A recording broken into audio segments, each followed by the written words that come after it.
অনেক দিন ধরে ভাবছিলাম মোটোকে একটা নতুন ফোন কিনে দেবো, কারণ মোটোর যে আগের ফোনটা ছিল সেই ফোনটা অনেকটাই পুরনো হয়ে গেছে এবং ভালো কাজও করে না। আর তাই আজকে নতুন একটা ফোন কেনার জন্য চলে আসলাম। এটা হচ্ছে রেডমি নোট 14 এসি 5G। এই ফোনটার কত কী দাম নিল এবং আজকে আমি আরও কী কিনলাম সেইগুলো জানতে হলে তোমরা সম্পূর্ণ ভিডিওটি দেখতে থাকো। নমস্কার বন্ধুরা, আশা করছি সবাই ভালো আছো এবং আমিও খুব ভালো আছি। অনেক দিন পরে আবার নতুন একটা ভিডিও নিয়ে চলে আসলাম। আশা করি এরপর থেকে আমি পরস্পর ভিডিও দিতেই থাকবো। আর আমাদের ইউপিতে এখনও কিন্তু ঠান্ডা হালকা হালকা আছে। সকালবেলার দিকে একটু ঠান্ডা লাগে এবং রাত্রেবেলা একটু ঠান্ডা ঠান্ডা লাগে। তবে আমার একটু জ্বর হওয়ার কারণে আমার শীতটা একটু বেশিই লাগছে। আর এদিকে আজকে দুধও চলে এসছে। আমরা কিন্তু বন্ধুরা বাড়িতে যাব এপ্রিলের 26 তারিখ, মানে আগামীকাল আমরা বাড়িতে যাব। আর এই ভিডিওটা করছি আমি এপ্রিলের 25 তারিখে। তারপরে আমি যাচ্ছি কিছু আটা আনার জন্য, কারণ বাড়ি থেকে যখন আসবো মা বাবা আসবে না। এবার আমি, দাদা, বৌদি তিনজন আসবো। মা বাবাকে বাড়িতে রেখে আসবো ঠাকুমার সাথে। আর বন্ধুরা, তোমরা তো আশা করি অনেকেই জানো, মানে সবাই জানো যে 29 তারিখে আমাদের নদিয়া জেলায় ভোট হবে। আর ভোট দেওয়ার জন্যই আমরা কিন্তু যাচ্ছি, তাছাড়া আমাদের আর কোনো কারণ নেই। আর যখন আমি আটা আনতে গিয়েছিলাম আর সেখান থেকে এসে দেখি বাবা এখানে দুধটা জ্বালিয়ে রেখেছে, আজকে চারখোলা কাজ হবে। তবে দোকানে আমরা মিষ্টিটা বানিয়ে রেখে যাব, কারণ আমার মালিকের ছেলে সে তো মিষ্টি বানাতে পারে না। সে আমাদের দোকান বন্ধ থাকবে সেটা জানার পরে সে বললো যে তোমরা কিছু মিষ্টি বানিয়ে রেখে যাও, আর আমি যাতে বিক্রি করতে পারি। আর যে বাদবাকি যে মিষ্টিগুলো ছিল সেই মিষ্টিগুলো নিয়ে আমি এখন বেরিয়ে পড়েছি বস্তি শহরের উদ্দেশ্যে। শহরে যাওয়ার সময় একটা দোকান বাদে সেই দোকানে আমি কিছু মিষ্টি দিয়ে যাব, কারণ তারা যখন জানতে পারলো যে আমি দোকানে থাকবো না এক সপ্তাহের মতো, তারা আমাকে বললো যে তাহলে কিছু মিষ্টি তোমরা দিয়ে যাও আমাকে, যাতে আমি এই এক সপ্তাহ বিক্রি করতে পারি। সেজন্য আমি যাচ্ছি তাকে মিষ্টি দেওয়ার জন্য। 30 কেজি মিষ্টি এখানে আমি নিয়েছি। দুটো ড্রামে করে মিষ্টি নিয়ে যাচ্ছি। দেখো গাড়ির দুপাশে দুটো ড্রাম বাঁধিয়ে নিয়েছি। আর এখান থেকে আমি কিন্তু মিষ্টিটা দেওয়ার পরে সরাসরি চলে যাব বস্তি শহরে কেনাকাটা করার জন্য। যেহেতু বাড়িতে যাব, বাড়িতে যাওয়ার আগে কিছু কেনাকাটা না করলে তো হয় না। আর এই যে সেই দোকানটা, এই দোকানে আমি মিষ্টিটা দিয়েছি এবং এখান থেকে আমার হেলমেটটাও নিয়ে এখন আমি সরাসরি বস্তি শহরের উদ্দেশ্যে বেরোবো। তবে বস্তি শহরে ঢোকার আগে এখানে দেখো একটা টোল প্লাজা। এই টোল প্লাজায় তো তোমরা সবাই জানো যে মোটর সাইকেলে কোনো টোল লাগে না, যেগুলো চার চাকা একমাত্র সেগুলোতেই টোল লাগে। আর যখন আমি শহরে ঢুকছিলাম আমার মনে পড়লো যে আমার কিন্তু একটা টিফিন বক্স কিনতে হবে। যেহেতু আমরা তিনজন যাব, খাবার নেওয়ার জন্য একটা বড় টিফিন বক্স লাগবে। তাই এই দোকান থেকে এই টিফিন বক্সটা নিয়ে নিলাম। 180 টাকা দাম লেখা ছিল, কিন্তু 150 টাকা নিয়েছে আমার কাছ থেকে। আর তারপর দেখলাম সামনে একটা চশমার দোকান। আর চশমার দোকানে গিয়ে এই চশমাটা আমার সত্যিই খুব পছন্দ হয়েছে। এই চশমাটা মাত্র 100 টাকা দিয়ে আমি কিনেছি। আর যেটা এখন আমি পরেছি এটা অনেকটাই পুরনো হয়ে গেছে, তাই বাড়িতে যেহেতু যাবো তাই একটা নতুন চশমাও আমি কিনে নিলাম। আর এখন আমি অপেক্ষা করছি দাদার জন্য, যে দাদা কখন আসবে।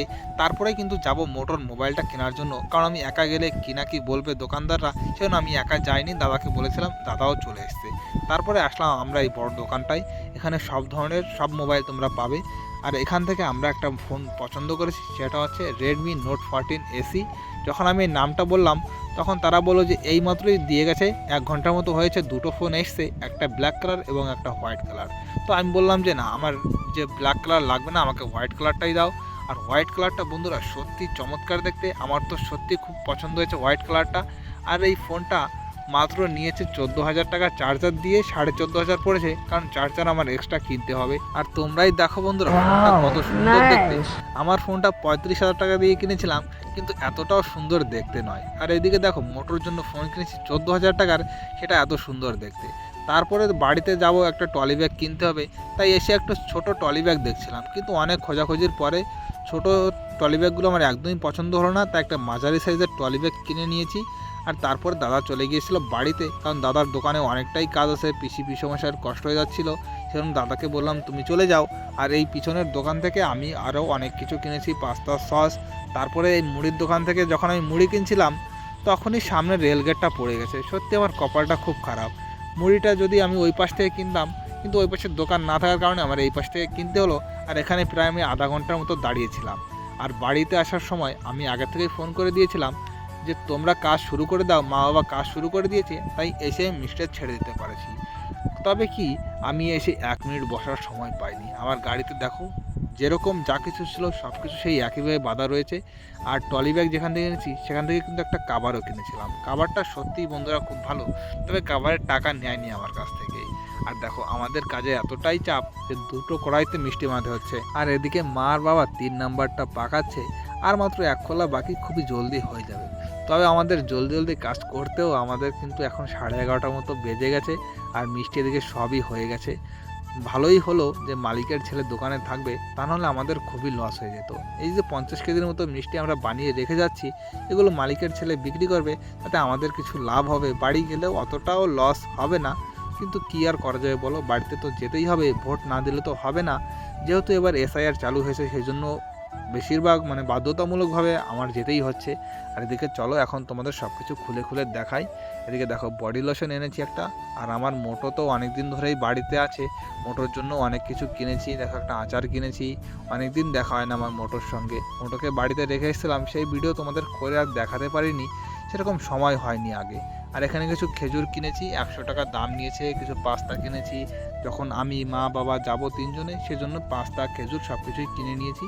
এখানে মোটোর জন্য একটা ফেস ওয়াশ নিয়েছি, আর একটা বডি লোশন, সেটা আমার জন্য। আর দেখো বন্ধুরা, এই যে সেই টিফিন বক্সটা 180 টাকার জায়গায় 150 টাকা নিয়েছে। তবে মার খুব পছন্দ হয়েছে, দামটা মাকে বলিনি, কারণ মা অত দাম বললে বলবে যে অতিরিক্ত দাম নিয়ে নিয়েছে। আর আমি তো গিয়েছিলাম ভি-মার্টে, সেটা তোমাদের ভিডিও করে দেখাতে পারিনি। সেখান থেকে বাবার জন্য একটা প্যান্ট কিনেছি, এবং আমি একটা জামাও কিনেছি। আর এই জামা প্যান্ট যখন আমি কিনেছি, তার সঙ্গে একটা জিনিস ফ্রি ছিল। তবে ফ্রি বললে ভুল হবে, মাত্র 500 টাকার বিনিময়ে আমাকে একটা জিনিস দিচ্ছিল। আর দাদা বললো যে চলো সেটাও নিয়ে যাই, 500 টাকা যখন একটা বক্স পাওয়াই যাচ্ছে। বক্সে সত্যিই খুব সুন্দর সাউন্ড হচ্ছিল। আর দেখো পাশে আমার জামাটাও রাখা আছে। তবে আমার কি মনে হলো যে বক্সটা এনে আমি একদমই লস করিনি, লাভই হয়েছে, 500 টাকায় পাওয়া গেছে। আর দেখো এটাও সেই চার্জারটা একদম বাজে অবস্থা প্যাকেজিংয়ের, কারণ এটা হচ্ছে 65 ওয়াটের একটা চার্জার MI-এর। আর মোটর ফোনের সঙ্গে কোনো চার্জার ছিল না, এক্সট্রা আলাদা করে চার্জার কিনতে হয়েছে। মোট দাম পড়েছে মাত্র 14,500 টাকা। আর আমি তো ফোনটা দোকানে বসে দেখেই এনেছিলাম, ভেবেছিলাম যে আর একদম মোটর সামনে গিয়েই খুলব। তবে মা বলছিল দেখি কি ফোন এনেছিস, আমাকে একটু দেখা। সেজন্য দোকানে এসে আবার একটু মাকে খুলে দেখাচ্ছি। আর বন্ধুরা, মারও কিন্তু ফোনটা অস্থির, প্রচণ্ড ভালো লেগেছে মারও বলছে যে হ্যাঁ 14,000 টাকার মধ্যে অতিরিক্ত সুন্দর ফোন হয়েছে। আর বন্ধুরা, ভিডিওটি এই পর্যন্ত, এই ভিডিওটি আর বড় করলাম না। আর ভিডিওটি যদি তোমাদের একটুও ভালো লেগে থাকে, তাহলে আমার ফেসবুক পেজটি ফলো এবং ইউটিউব চ্যানেলটি সাবস্ক্রাইব করে আমার পাশে থাকবেন। বাই।